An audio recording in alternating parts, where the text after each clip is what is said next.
जय हिंद साथियों। 2014 में मोदी जी ने एक नारा दिया था, बेटी बचाओ बेटी पढ़ाओ। दरअसल वो एक चेतावनी थी जो देश की जनता तब समझ नहीं पाई थी। हम सत्ता में आ रहे हैं, बचा सको तो अपनी बेटी को बचा लो। अब ये 6 सालों में देश की जनता को धीरे धीरे ये बात अब समझ में आ रही है। बलात्कार जैसे अपराध ये एक मानसिक विकृति का नतीजा होता है।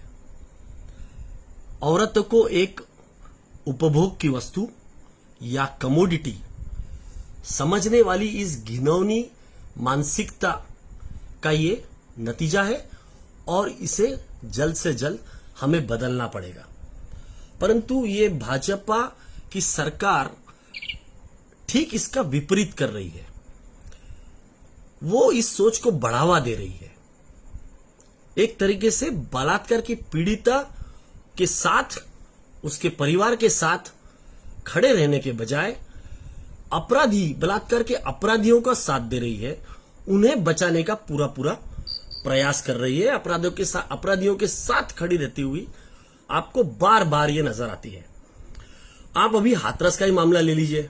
जिस तरीके से अजय विज सरकार ने, पूरे भाजपा के आला नेताओं ने, आईटी सेल ने, वो उनकी जो बीजेपी की जो ट्रोल आर्मी है, वो ट्रोल आर्मी है, उन्होंने विक्टिम शेमिंग का जिस तरीके से काम किया है, एक तरीके से पीड़िता का चरित्र हनन, पीड़िता का कैरेक्टर असैसिनेशन का काम किया है, वो बहुत ही ज्यादा निंदनीय है।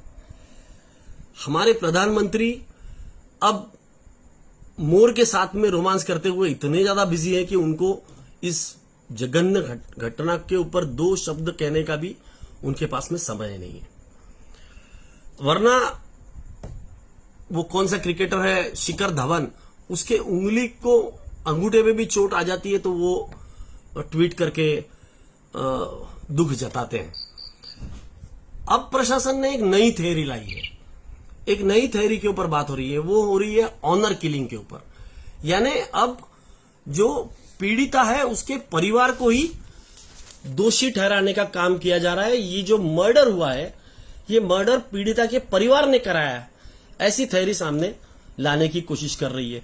प्रशासन अपराधियों को बचाने के लिए कितने एफर्ट्स कर रही है, ये आपको यानी खुला खुला दिखता है। पहले पीड़िता के साथ में अन्याय किया गया, उसने अपने पहले वीडियो में, जो वीडियो अमित मालवीय ने पोस्ट किया, जिस पर उस पर ऑफेंस रजिस्टर होना चाहिए, उस वीडियो में वो एकदम क्लियरली बोल रही है कि जबरदस्ती की गई। इस जबरदस्ती के शब्द पर तुरंत एफआईआर रेप का यानी बलात्कार का रजिस्टर किया जाना चाहिए था, तुरंत उसका मेडिकल किया जाना चाहिए था। परंतु वहां कोताही बरती गई, वहां जानबूझ के देरी की गई। पहला जो स्टेटमेंट लिया गया वो 8 दिन के बाद में लिया गया, मेडिकल एग्जामिनेशन 11 दिन के बाद हुआ। पूरे सबूत मिटाने का काम किया गया।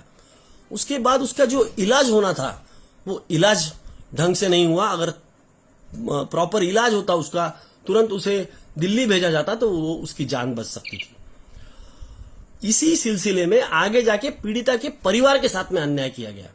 उसका शव प्रशासन ने अपने कब्जे में लिया, उसके पोस्टमार्टम के साथ में गड़बड़ी की गई। उसी वजह से, मैं ये इसलिए कह रहा हूं, उसी वजह से उसके शव को रात को आनंद फानंद में 2:30 बजे पेट्रोल डालकर बिना अनुमति के, परिवार के विरोध होते हुए भी रात को जला दिया गया 2:30 बजे। ना परिवार को अंतिम संस्कार करने दिया गया, ना हिंदू रीति रिवाजों के हिसाब से उसकी विदाई हुई घर से, ना उसे मुखाग्नि देने का मौका दिया गया लड़की के भाई को और पिता को। तो ये होते के बाद में उनके ऊपर उनको धमकी दी जा रही है, बार बार धमकाया जा रहा है, उनके फोन टैप किए जा रहे हैं, उनके फोन छीन लिए गए। विपक्ष के नेता, मीडिया, जर्नलिस्ट, एनजीओ वहां परिवार से मिलने जाने की कोशिश कर रहे हैं, उनको रोका गया, उनके ऊपर लाठीचार्ज किया गया, केसेस फाइल की गई। कई लोगों को अरेस्ट किया गया, राहुल गांधी जी को रोका गया, उनके ऊपर ऑफेंस रजिस्टर किया गया। उन्होंने जब दृढ़ निश्चय किया कि जाना ही है, मिलना ही है, तब जाके दबाव बनाने के बाद में उनको मिलने दिया गया। और ये सब करते समय एक अलग थ्योरी उत्तर प्रदेश प्रशासन ने लाया कि इंटरनेशनल कॉन्स्पिरेसी, अंतरराष्ट्रीय साजिश है, हमारी सरकार, उत्तर प्रदेश की सरकार को बदनाम करने की ये साजिश है। ऐसी एक मनगढ़ंत थ्योरी लाकर सीडिशन के केसेस 22 केसेस फाइल किए गए ताकि लोग इस मामले में इंटरफियर करने से डरे। लोगों के अंदर एक भय का वातावरण निर्माण किया गया। कुछ मुस्लिम पत्रकार और एक्टिविस्ट लोगों को अरेस्ट तक कर लिया गया। और ये जो बलात्कार के अपराध है, इनको बचाने का, अपराधियों को बचाने का सिलसिला जो है, ये भाजपा के द्वारा लगातार किया जा रहा है। आपको कठुआ का मामला याद होगा, किस तरीके से भाजपा के से जुड़े हुए नेताओं ने और भाजपा के आला नेताओं ने और भाजपा से जुड़े हुए संगठनों ने इस केस में अपराधियों का बचाव किया था। उन्नाव कुछ दूर नहीं, यूपी में ही कुलदीप सेंगर का मामला सभी को याद है। भाजपा के एमएलए कुलदीप सेंगर विधायक जो है, उन्होंने किस तरीके से पीड़िता के ऊपर अन्याय किया, पूरी परिवार को खत्म कर दिया गया। उसके पिता के ऊपर कैसे अन्याय किया, लड़की के ऊपर किस तरीके से अन्याय किया, ये आप सभी को मालूम है। और किस तरीके से भाजपा प्रशासन ने अपने विधायक को बचाने का पूरा प्रयास किया। स्वामी चिन्मयानंद, आपने सभी ने वो वीडियो देखा होगा। स्वामी चिन्मयानंद के केस में किस तरीके से उस पीड़ित लड़की और उसके दोस्त के ऊपर केस डाल के उन्हीं को अरेस्ट कर लिया गया, उन्हीं को एक्यूज को बेल मिल गई और पीड़िता जो है उसको जेल में सड़ाने छोड़ दिया। इससे पता चलता है कि किस तरह से अपराधियों को बचाने का काम ये प्रशासन कर रहा है। राम रहीम का केस याद कीजिए, किस तरीके से उसे बचाने के प्रयास हुए थे। नारायण साई आसाराम बापू, वो याद कीजिए। बाबू बजरंगी के औरतों के ऊपर दिए गए स्टेटमेंट, वो याद कीजिए वीडियो में, जो वीडियो बनाए थे। ये हाथरस के केस में बीजेपी का एक्स एमएलए राजवीर पहलवान, उसके घर में मीटिंग की गई अपराधियों को बचाने के लिए। तो ये जो भाजपा की जो मानसिकता है, इसके पीछे का कारण क्या है, ये हमें समझना पड़ेगा। आरएसएस औरतों के बारे में क्या सोच रखती है, मनुस्मृति में औरतों का क्या स्थान है, गोलवलकर, वीडी सावरकर को हमें पढ़ना पड़ेगा, उनके औरतों के संबंध में क्या स्टेटमेंट्स है। उतना दूर भी जाने की जरूरत नहीं है।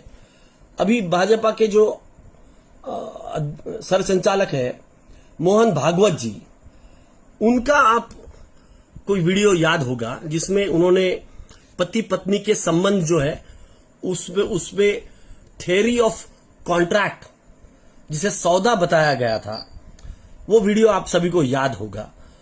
तो ये जो मानसिकता है, ये जब तक हम इस मानसिकता वाले नेताओं को और सरकार को उखाड़ के नहीं फेंकेंगे, तब तक औरतों के साथ में होने वाले ये अपराध बंद नहीं होंगे। मेरा आप सभी से इस speak up for women safety के माध्यम से ये आप सभी को अपील है कि आप ये पढ़िए इतिहास जो मैंने बताया अभी, और खुद सोचिए और इस मानसिकता को किस तरह से उखाड़ फेंकना है, इसका स्वयं निर्णय लीजिए। आपको आपकी खुद की बेटी अगर आपको बचाना है तो। एडवोकेट अक्षय समर्थ, नागपुर से, social media in-charge, Rajiv Gandhi Panchayati Raj Sangathan. धन्यवाद।